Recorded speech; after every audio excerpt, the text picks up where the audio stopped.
Hi friends, welcome to TechTouch channel. Today I am going to show you in this video how to double and underline in MS Excel. So before start the video, please subscribe my channel for more latest video. You can see here I have some text. For double and underline, select the text. Then press on Ctrl+1. In this you select font.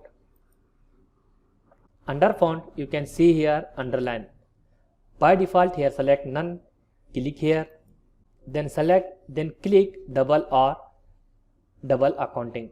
For example, I select double accounting, then click on OK. You can see here double and underline has been inserted. If you want single and underline, then select the text, press Ctrl+1, select font, then select here single, then click on OK.